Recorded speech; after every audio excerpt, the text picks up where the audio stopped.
Well, hey guys, welcome back. If you're new here, I'm Dr. Dray. I'm a board certified dermatologist, and today we are talking about one of the most frequently missed eczema diagnoses, nummular eczema. This is also referred to as discoid eczema or coin-shaped eczema, and it's pretty easy to have this and be misdiagnosed or assume you've got ringworm, because honestly, they kind of look the same. In fact, that's one of the most common reasons why patients end up seeing a dermatologist. They thought they had ringworm, but in reality, they had nummular eczema. So we're going to go over what nummular eczema is, what it looks like, how it's diagnosed, treated, things to avoid if you've been given this diagnosis, and how to go about keeping it in check at home. Nummular eczema is a common form of eczema. When you hear the word eczema, just know that's an umbrella term for a couple of different disorders that essentially involve a type of inflammation coming into the skin, a dermatitis, if you will, that happens in a very characteristic manner that you can see on biopsy. The word nummular actually comes from the Latin word for coin because, well, the patches of eczema look like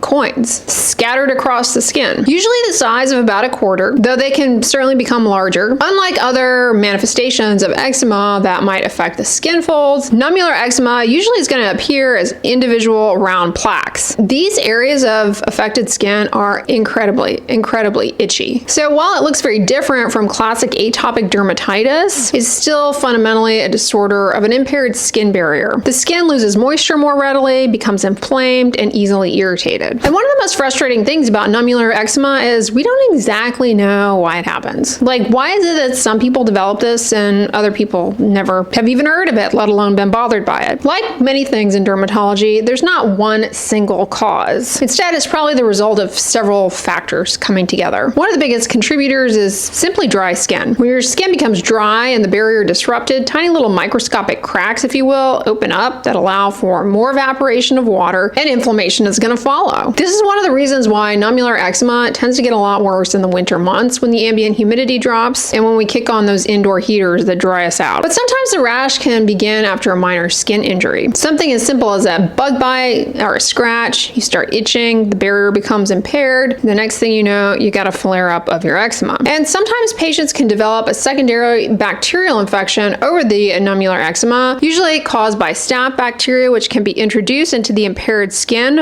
from the fingernails with scratching, and that ends up leading to the formation of these honey-colored crusts. That type of bacterial skin infection is known as an impetigo. I do have a video on impetigo. If that's something you've been diagnosed with, check that out. Contact dermatitis can also trigger a flare-up of your nummular eczema. If your skin is easily irritated, say by fragrances or preservatives, that might kick off a flare when you come in contact with those. And nickel is a common culprit for inciting a flare-up of any type of eczema, honestly. And some patients have chronic venous insufficiency. I have a whole video on that. Also varicose veins. And so these patients, they can develop flare-ups of nummular eczema on their lower legs, in particular because they're dealing with this chronic swelling and kind of an alteration in circulation and weakened barrier, skewed immune signaling. I mean, lots of little factors coming together to lead to those pesky little itchy eczema coins. And almost anyone can develop nummular eczema. Men, women, children, any age group, though it tends to be more common in younger adult women and older adult men. And it's a lot more likely in people who already carry a diagnosis of eczema. So in other words, if you were a child who had sort of the typical atopic dermatitis that affected your skin folds, well, you may later on go on to develop nummular eczema. And patients with eczemas tend to have these other disorders, namely asthma and seasonal allergies. Essentially, they're born with a naturally weakened skin barrier. And certain medications that cause excessive skin dryness can certainly aggravate this condition as well. And the rash is pretty slam dunk characteristic, although of course it looks like a lot of other things. The rash involves these more round or oval patches. They're sharply outlined. Okay, so this is in contrast to like typical atopic dermatitis where you can't really like close your eyes and redraw the rash as easily as far as the shape because it's a little bit more obscure as far as the borders. But with nummular eczema, it's like a circle. In the early stages, it might appear bright red and swollen. Little blisters can form, and then the patches patches can ooze and crust over. As they become more chronic and persistent, they get a lot drier and thicker and scalier. And that's when the itching can become quite intense, actually. Many patients complain that this is one of the itchiest things they've ever experienced in their lives. The legs are one of the most common areas to be affected, but your legs, your arms, your hands, and your torso can also be involved. And the skin between the plaques, while not affected directly, it does appear pretty dry usually. In more severe cases, you can develop more widespread patches of nummular eczema and what we refer to as autoeczematization. It's a mouthful. Essentially, the inflammation from one area gets so revved up that it triggers more breakouts in more of a widespread fashion. And for people with darker skin tones, the eczema eventually heals, but it often will heal with a dark patch, or in some cases, it'll take away the pigment and lead to a lighter area. So this is referred to as post-inflammatory pigmentary alteration, specifically post-inflammatory hyperpigmentation if it heals with a dark mark, or post-inflammatory hypopigmentation if it takes away some of the color. And the color change is not permanent, but it can last a long time and is really frustrating for these patients because their skin may not be flared up or itchy, but when is it going to go back to the way it's supposed to look? Nummular eczema, unfortunately, can look an awful lot like what's referred to commonly as ringworm, a type of dermatophyte skin infection. Both can produce round patches that are incredibly itchy, oozy, weepy, can have little blisters, arms, legs, torso, hands. But nummular eczema is not the same thing as ringworm. And the best way to know if the patient has ringworm or nummular eczema, because they can look identical and feel identical and have the same identical history, what do? Well, as dermatologists, we just scrape a little of the flaky stuff onto a microscope slide, put a drop of potassium hydroxide on there, otherwise known as KOH, and look at it under the microscope. And if we see hyphae, you have ringworm. And if we don't, you probably have nummular eczema. It's really important, though, to distinguish the two because they're treated differently, and the treatment for one can actually make the other one much worse, okay? So the treatment for nummular eczema is going to be topical steroids. If you have ringworm, though, and not nummular eczema, and you put a topical steroid on it, oh, it'll feel good, trust me. It'll feel great. It'll take away the inflammation, it'll take away the itch, it'll take away the rash, but it will not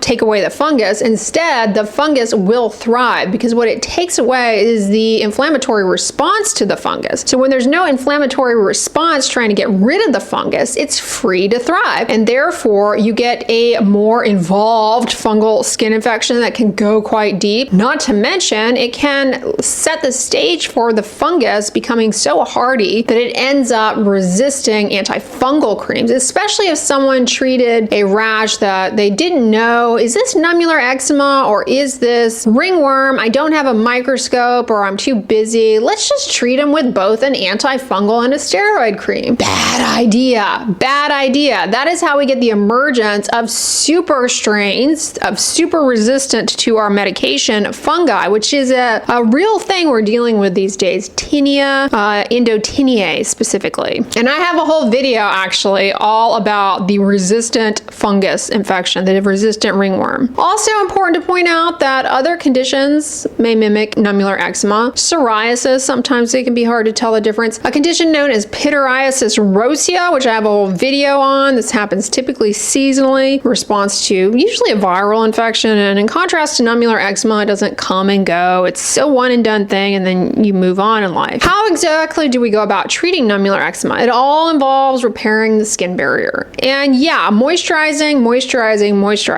generously and consistently. In fact, slacking on moisturizing your skin is one of the reasons why it can become dry and kick off a new flare for you. Look for fragrance-free creams and ointments. Ointments are great because when you have a patch of nummular eczema, well, that's a pretty impaired barrier. And so stuff that you put on it tends to sting a lot more, especially if the stuff that you put on it is a moisturizing cream or lotion that has more water in it, is going to require more preservatives, which preservatives are not the devil, but on impaired skin, they certainly can sting. The nice thing about ointments like plain petroleum jelly is they're waterless. They don't require preservatives. They do not sting. They do not sting. They feel greasy, but they don't sting. So I suggest ointments on these lesions. Plus, ointments have superior longevity on the skin, meaning they will offer you more long-lasting barrier protection than a cream or a lotion, most likely, especially if you put a petroleum jelly like aka Vaseline, but you don't have to use a name brand, a Vaseline ointment ointment on one of these and you cover it with occlusion, like some saran wrap or some pajamas. It'll really stay on there and maximally be effective. People get really annoyed at this, but it works. It's a go-to treatment. And if you want to deal with this properly, yeah, a topical steroid is going to be your best friend. It reduces the inflammation. It allows the barrier to heal, calms the immune response, and substantially relieves the itch. Steroid phobia is real, okay?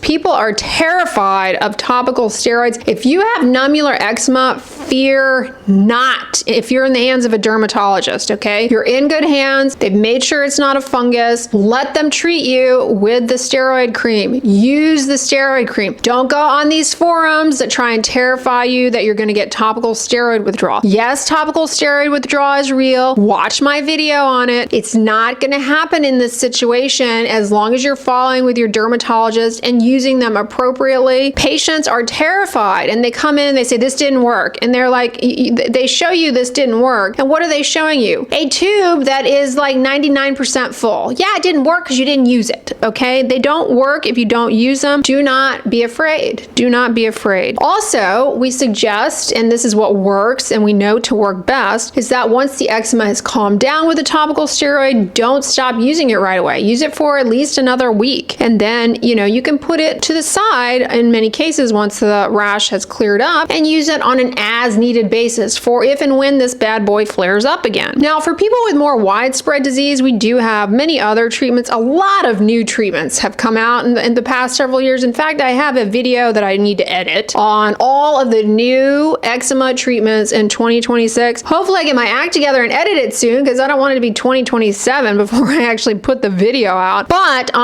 suffice it to say, we have very sophisticated treatments these days that target specific aspects of the inflammation. They can be expensive, but they can be covered by insurance. Sounds bizarre, but let me tell you, this is effective and it works quite well. UV therapy, ultraviolet radiation. Yeah, the stuff that causes skin cancer, believe it or not, can be harnessed, dosed appropriately, and used in the clinical setting to actively treat disease because ultraviolet radiation is immunosuppressive. So if we get the dose just right, we can use that immunosuppressive effect to our advantage to calm the inflammation, heal the skin, and you don't necessarily need any medication. So that's great, and it's very safe, very safe. Don't just go out and lay out in the sun, okay, because that's not safe. The dose is off. You're going to cause more harm than good, aggravate the eczema with all that harm, okay? Also, we have other medications given by mouth or applied to the skin, like calcineurin inhibitors, cyclosporin. I've had great success. Every patient is a candidate for it, but it certainly can be effective for getting control. What homework do you have to do? One of the most important things you have to do is staying consistent with your treatments as directed by your dermatologist. Pester them, okay? I know dermatologists who are like, again, I'm gonna get a lot of calls. If you have a question about your medication, call them, okay? Call them and ask them to clarify how you want them, how they're to be used, because it's much better to have your questions answered so that you can feel confident using the medication correctly. You don't use the wrong thing or put it on the wrong thing, because it does get confusing, okay? It will end up saving them time in the long run, okay? So call them up, ask them to clarify. I know a lot of people don't know what a telephone is these days, and talking on the phone is like a foreign concept, but please just call your dermatologist, ping them, I guess, in the electronic record these days. But,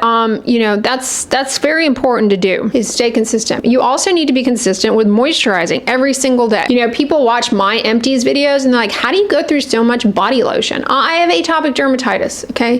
So yeah, I go through a lot of it, but you do need to stay real consistent with liberally moisturizing. Put the moisturizer on as soon as you get out of the shower. As soon as you get out of the shower or the tub, pat dry the skin gently and apply moisturizer liberally, ideally while the skin is still just a little bit damp. And it's not because the moisturizer won't work if you put it on dry skin, but at that time, that is a prime opportunity where you need to intervene ASAP, because when you get out of the shower and the skin is still a bit damp, that's really when the evaporative water loss starts getting kicked up into overdrive, and you need to get on top of that ASAP. Don't even get dressed. Butt naked, towel dry off, not aggressively, just gentle pat dry of soaking drips, and grease up, you guys. Grease up. Just air dry there in the nude for a minute. It doesn't take long. It doesn't take long. By the time you do your facial skincare, if that's something you do, comb your hair, whatever, you'll be all moisturized and dry and ready to put your clothes on. Protect your skin from unnecessary unnecessary trauma. Wear gloves when handling stuff, washing dishes, touching chemicals. Wear gloves because that can definitely kick off a flare. If you have had patch testing and the dermatologist told you you are allergic to something, you've got to be really aggressively diligent to avoid whatever it is you're allergic to. Whether it be a specific preservative, meaning you got to read ingredient lists, even from products you've used in the past, because you know these manufacturers change up formulations left and right.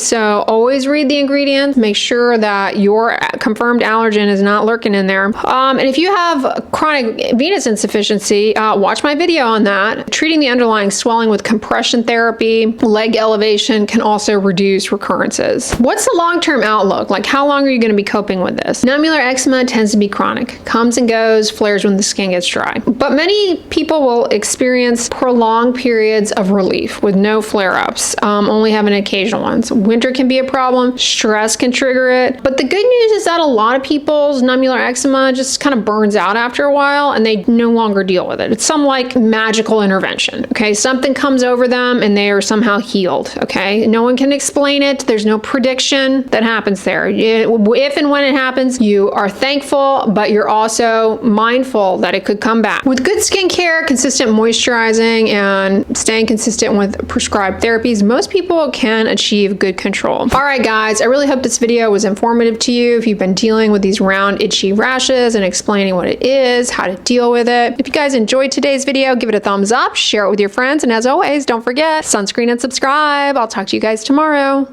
Bye.